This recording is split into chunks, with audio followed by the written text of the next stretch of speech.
বন্ধুরা, শেষ পর্যন্ত একটা বড় সিদ্ধান্ত নেওয়া হলো ভারত সরকারের তরফ থেকে। এরপর থেকে সেই সব দেশ ভুক্তভোগী হবে যারা চীনের মালপত্র ভারতে এক্সপোর্ট করার চেষ্টা করবে। এরকমই একটি এশিয়ার দেশ, যে দেশটি ভারতের সাথে এফটিএ সাইন করেছে, যে দেশটি ভারতের রাগের শিকার হতে চলেছে। চীন এখন নতুন হাতিয়ার করেছে। ভারত যে দেশগুলির সাথে এফটিএ সাইন করেছে সেই সব দেশের মাধ্যমে তাদের মাল ভারতে পাঠানোর চেষ্টা করছে। চীন যে দেশটিকে ব্যবহার করছে তার নাম হলো ভিয়েতনাম, যেখানে চীনের জন্য ইন্ডাস্ট্রিয়ালাইজেশন বড় পরিমাণে বেড়েছে। আসলে হয়েছে এটা যে ভারতের একটি সংস্থা ডিজিটিআর অর্থাৎ director general of trade remedies of ইন্ডিয়ার কাছে ভারতের গ্লাস ম্যানুফ্যাকচারিং কোম্পানিগুলো একটি অ্যান্টি ডাম্পিং ডিউটির অভিযোগ জমা দিয়েছে। ভিয়েতনামের নামে দোষারোপ করে বলা হয়েছে যে এই দেশটি থেকে ইললিগালি আগত গ্লাস ভারতে ডাম্পিং করা হচ্ছে। ভারতের বোরোসেল নামক একটি কোম্পানি এই দোষারোপটি করেছে। ভিয়েতনামের জন্য বড় ক্ষতির মুখে পড়তে হচ্ছে এই ভারতীয় কোম্পানিটিকে। আপনাদের বলে দিই, টেম্পার্ড গ্লাস বড় পরিমাণে অটোমোবাইল ইন্ডাস্ট্রিতে ব্যবহার করা হয়ে থাকে।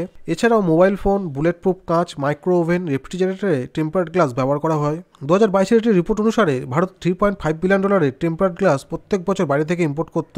Tempered glass global value $46 billion মতো, যার 60% চীন একাই ডমিনেন্ট করে। বাকিটা থাইল্যান্ড, ভিয়েতনাম, মালয়েশিয়ার মতো দেশ কবজা করে রেখেছে। এখন প্রবলেমটা হলো চীনের কিছু ম্যানুফ্যাকচারিং কোম্পানি ভিয়েতনামে তাদের টেম্পার্ড গ্লাস তৈরি করে ভারতে এক্সপোর্ট করছে। এরকম গ্লাস এমন একটা জিনিস যার কান্ট্রি অফ অরিজিন জানা খুবই কঠিন। এর ফলে চীন ভিয়েতনামের মাধ্যমে ভারতে এই টেম্পার্ড গ্লাস ডাম্পিং করছে। কিন্তু বোরোসেল কোম্পানির কাছে এমন কিছু তথ্য এসেছে যে যার ফলে বোরোসেল কোম্পানি ভারত সরকারের কাছে অভিযোগ জানিয়েছে চীনের বিরুদ্ধে। এছাড়াও ভারতে প্রথমবার মোবাইল স্ক্রিন গরিলা গ্লাসের ম্যানুফ্যাকচারিং হতে চলেছে। একটি ইউএস বেসড কোম্পানি ভারতের তেলেঙ্গানাতে এই ফ্যাক্টরি স্থাপন করতে চলেছে। আসলে এই প্রোডাকশনের ফলে ভারতে মেড ইন ইন্ডিয়া প্রোগ্রামকে আরো সফল করা যাবে। এখনো পর্যন্ত এই গরিলা গ্লাস চীন থেকে ভারতে এক্সপোর্ট হতো, কিন্তু এখন ভারত নিজেই তৈরি করবে।